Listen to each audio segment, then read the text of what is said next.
The sister entered the office and I'm like, where's your husband? Oh, he's coming in a different car. You know, brother, he just issued me the first talaq. If somebody is not happy, should they get married? I think we would never think of throwing someone into a fire and then expecting the fire not to burn them.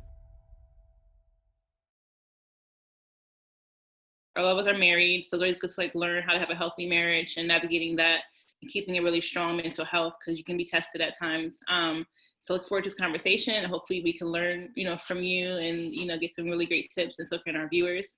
So thank you for taking time out for us on a Sunday from your busy schedule to like talk with us. I know we have a lot going on, so I appreciate that.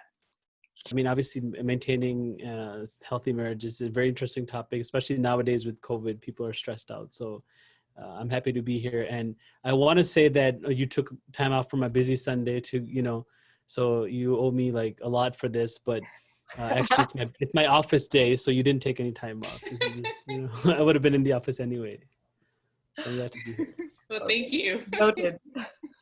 I really believe that building healthy marriages is a very integral, endeavor, because I think that, especially for us in the mental health field, we recognize that it's really the foundation of societies. So I'm happy to be here with all of you today. Thank you so much. One big thing that I would love to just throw in, just one word, is because it is important even before getting married. It's something that, grows with a lot of women, like with a lot of women and men from the age of being like girls and boys, is expectations. I actually destroy expectations when I do premarital.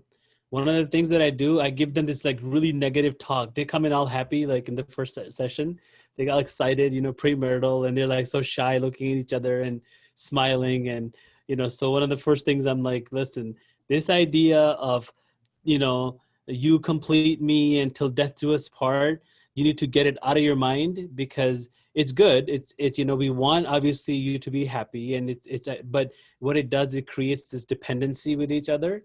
It creates this notion that like you're entering this, this amazing world where you're just going to be smiling and butterflies all over and, like all the time. That's not going to happen, right? So get it out of your mind. And there's going to be this honeymoon phase that you'll go through, whether it lasts 6 days or, 6 years, depends.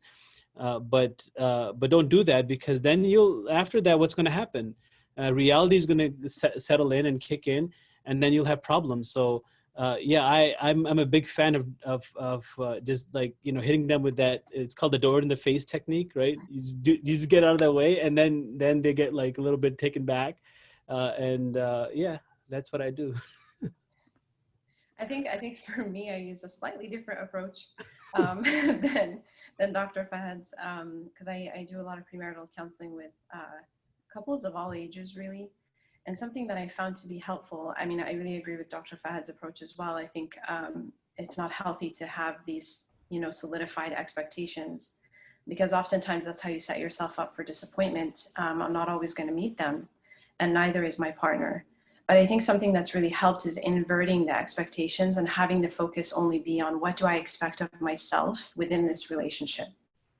And I found that to be really helpful with couples, and according to them implementing it and incorporating it in their relationships, especially at the very beginning, when we're just setting the building blocks, they've reported that has been really helpful, because it's very aligned with holding myself accountable and observing myself and ensuring that I'm behaving in a way, or I'm responding in a way, or I'm interacting in a way that is pleasing to God, and first and foremost, and that's really what our focus should be. As opposed to our expectations, I think they become problematic when they're focused outward.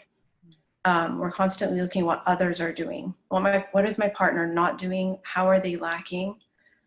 Which areas are they deficient in? And that creates a lot of, feelings of being unsettled, unhappy, very discontent with your marriage, with your relationship.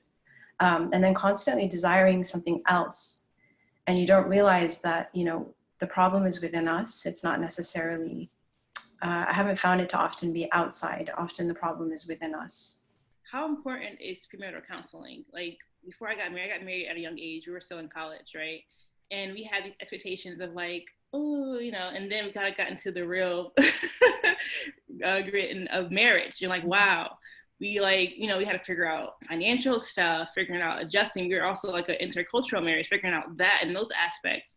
So how important is premarital counseling for couples to help them to build, inshallah, a strong, healthy marriage? And what is a strong, healthy marriage? I think we would never think of throwing someone into a fire and then expecting the fire not to burn them. And I think it's very similar to that with marriages. There's so many pathways to which you can lose your way as a couple. And I really believe that, I heard this saying once, and I really don't know who the author of it is, but it's whatever you don't heal in your singleness will spread like a disease in your togetherness. And I think that is the purpose of premarital counseling. It's kind of like a screening in a sense to ensure that this relationship that I'm about to go in is very valuable. And because it's very like thamina, like we say in Arabic, it's like very valuable, it has high worth. And even the way that the contract is described by Allah subhanahu wa ta'ala is mithaqan ghalidha, right? It's a mithaq in which it's like a contract that has to be taken very seriously. And so I think anytime you're dealing with something that with that type of seriousness, then I have to undergo some type of process to make sure, a type of screening, a type of educational screening, I guess you could say, that kind of sets the foundational elements of what a marriage is. What are my rights, but not for me to focus on my rights, but for me to just understand whenever my rights are not being met, so that I can start to advocate for myself, because I think advocation is responsibility, right? And so because I'm mukallaf, I am responsible for myself. I just have to be able to recognize, when I'm not being treated well, whenever there's red flags involved. So it helps you understand yourself better. It helps you understand how you relate to someone else in a romantic way, because that's very different than how I relate to other people that I work with, other people that I'm friends with, my neighbors, my family. It's a very different type of relationship that's very up close and personal. And because of the proximity, it's like a garment, right, to one another, then I have to really understand what I'm going into in order to be able to know, what my partner expects of me, how I should be, basically it's just a lot of it is the mental components of, am I prepared for this marriage? Preparation, right? Emotional, psychological, and that's a huge factor. And so I think premarital counseling helps individuals understand what a marriage is, because we can't rely on the fact that they really saw that being modeled from their parents. Right. And I have a theory related to this. I think in our communities across the nation, that a lot of parents came here to the United States, right, trying to establish a life for themselves and their kids. And I think they did an incredible job, and they were immensely resilient. However, I don't think they had the capacity to focus on emotional well-being and, right, all of these extra things that we now are very aware of their importance. But I think in our parents' generation, they didn't really understand these concepts because they were so focused on survival. And we know this scientifically as well, that this relates to like the prefrontal cortex in a sense that when you're so focused on survival, you actually can't access other parts of your brain, right? And so it wasn't something intentionally that they did. They didn't, it wasn't because we didn't know how to model how to have conflicts, how to be in a state of conflict, because conflict styles differ, right? And I think the conflict style of the previous generation is very different than the conflict style that's healthy. And I think it relates a lot to emotional regulation, knowing how to regulate my own self, govern my own self before I can enter any type of relationship with someone else. Because if that self-governance is lacking, the whole relationship is going to be very chaotic, and most likely it's not going to last for a long time. And if it does, it's very detrimental. So I think premarital counseling helps in all of these areas. And Dr. Fad is like an expert on premarital. When I first came into Khalid Center, he trained all of us. And so, that's the way that I perceive it, is that I would never want to throw anyone into a fire and then, wonder why they're getting burned. And I think it's very similar to that. It's just preparation. both mentally and emotionally. No, it's super funny when you just mentioned all of those aspects that somebody has to be prepared in to be in a marriage. I was just thinking, wow, like if anybody takes a job, like something that is like even, like short term, it can be for a couple of years, they go like they're so like prepared and like they need to, study things. And if you start a business, like you have to really have a good plan. And then like we think about marriage and it's like, yeah, we just do it, it makes no sense actually. I mean, it makes so much sense to get prepared, but there's so little preparation. And it's scary how many people, very young people, culturally speaking, enter marriages and they have no idea what they're getting themselves into. And then as John Gottman says, he says couples come into therapy 7 years too late. Yeah. 7 years, right? And because there's so much shame and stigma, and we don't talk about our problems to outside people. We don't even admit that we have problems. And so I think there's so much that can be said. But I'll hand it over to Dr. Fahad because I'm sure he has. Just one thing that I just also remember is when I was engaged, my brother married 2-3 years before me, and he's my older brother, and then he just asked me, he's like, what do you think? What is marriage life? Like, what is married life? Like, what do you think? What is like your day? How is your day gonna look like? And I was like, what do you mean? He's like, what do you expect of marriage? Do you even think about that? Do you know that? Do you ever think about that? And I was like, I have no idea. Like, I was trying to come up with an answer, and I was like, you have all those ideas, but like I never actually talked or thought about it. So super interesting. I would love to hear Dr. Khan's opinion about that too. No, it's okay. I was just taking notes because I want to remember what I want to say. But the one thing was ISPU did a study on, I think, healthy marriages. I think it's online that you can access. And I don't remember the exact number, but I think it was like 17% decrease in divorce rates with people who did premarital counseling or any sort of premarital education. So from that perspective, it is important if you want to prevent divorce. So I think that says a lot. Now, in terms of, I think, just kind of what Hiba was saying, yesterday I was working with a couple, and one of the things we do with premarital coaching is we'll do some assessments, like we'll do personality assessments. I'll even do love language assessment just to understand each other's love languages. But what we learn is that personality, which develops, some theorists, like developmental theorists, say personality develops as early as age 5. And you're like, wait, that's too early for personality to develop, right?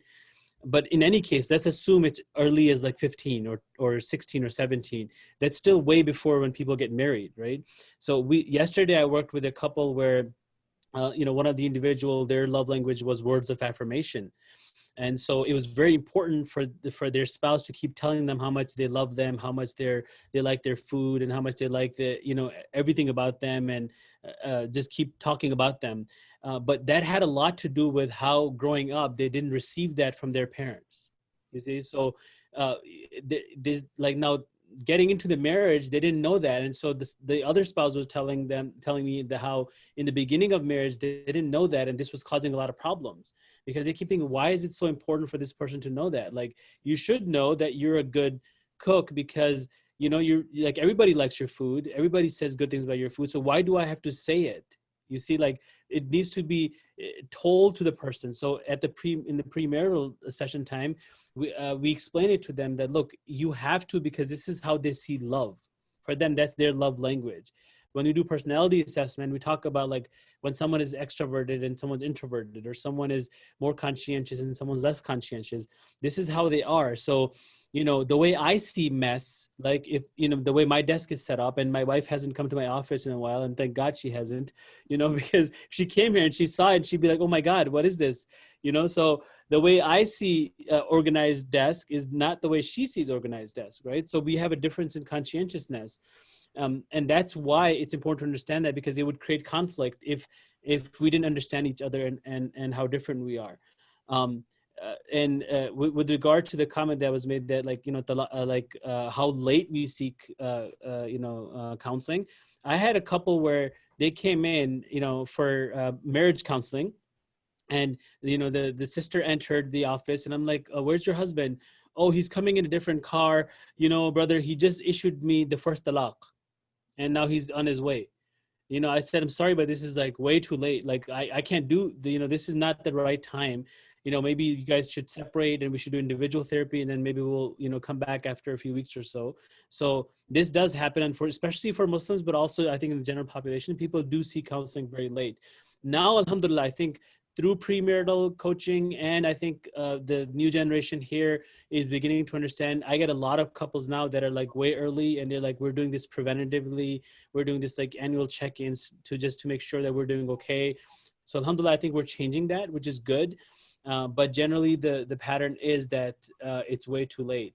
And Sister Selma talked about like her conversation with her brother. One of the exercises that I'll do in my premarital coaching is that I'll ask them, like, imagine the day, 10 years from now, a weekday, and tell me what you're doing the moment you wake up from the moment you go to sleep.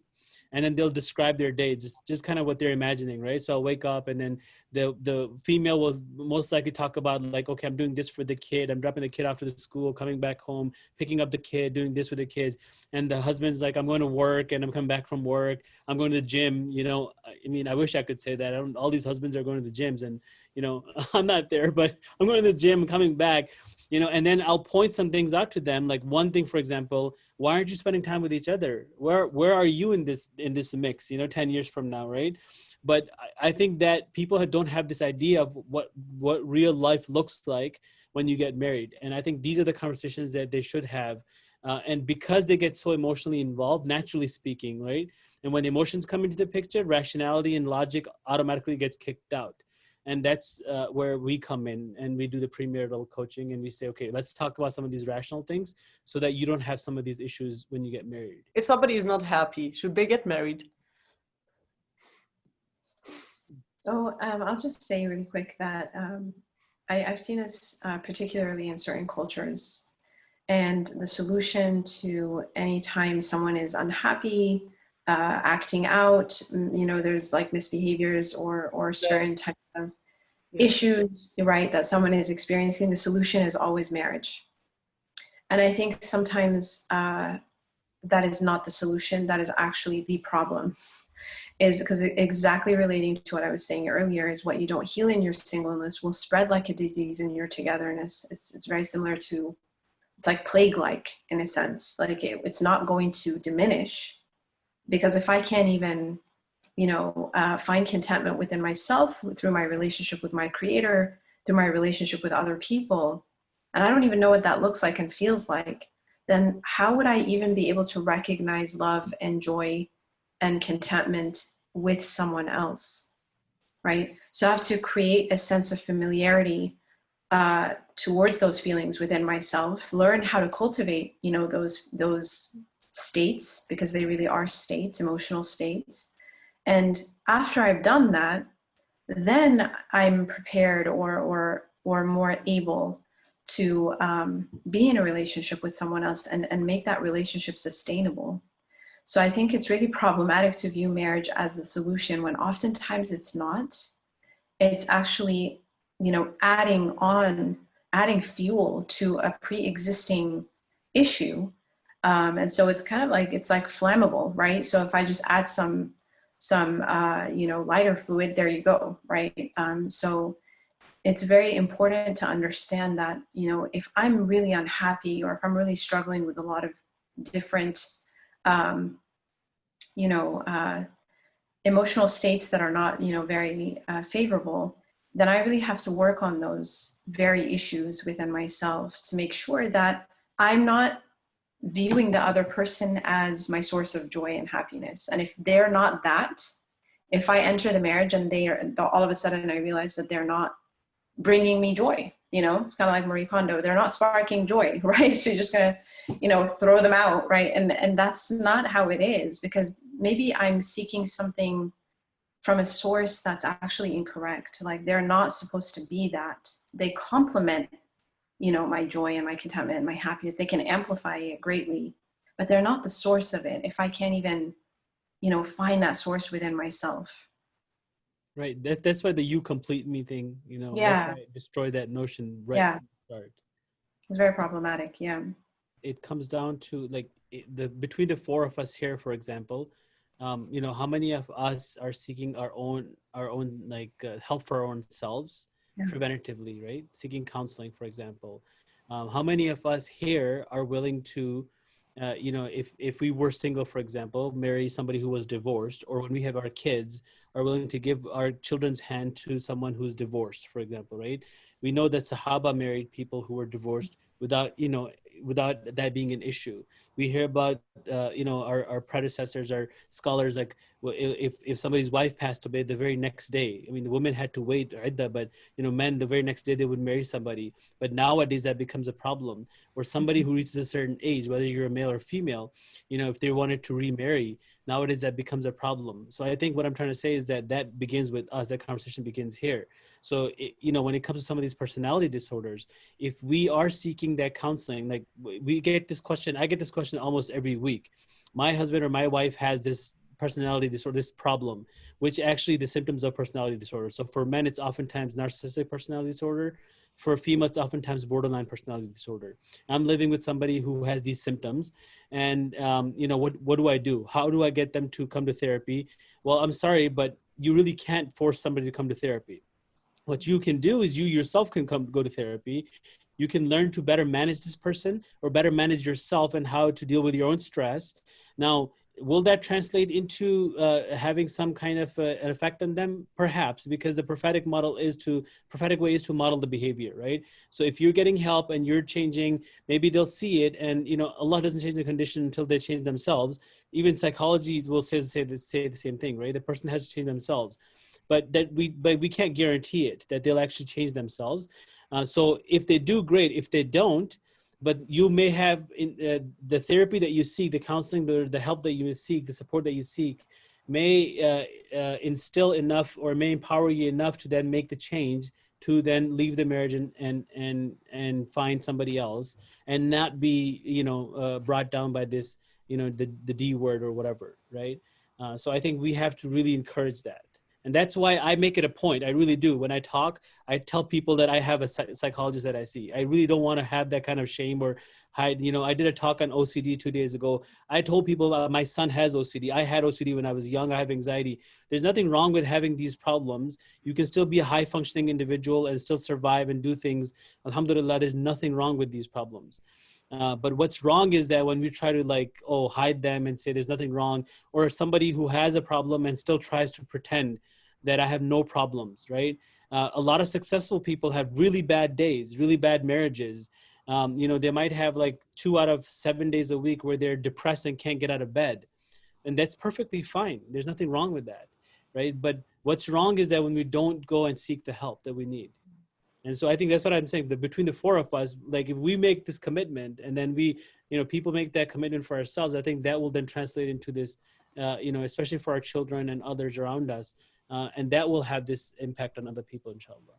Thank you so much. I think that's a very, very powerful perspective to have on, you know, there are a million ways of disorders. I think every person has some kind of things that somebody has to deal with. The severity might differ, but the idea here is to how can we manage that, and if there is a capacity.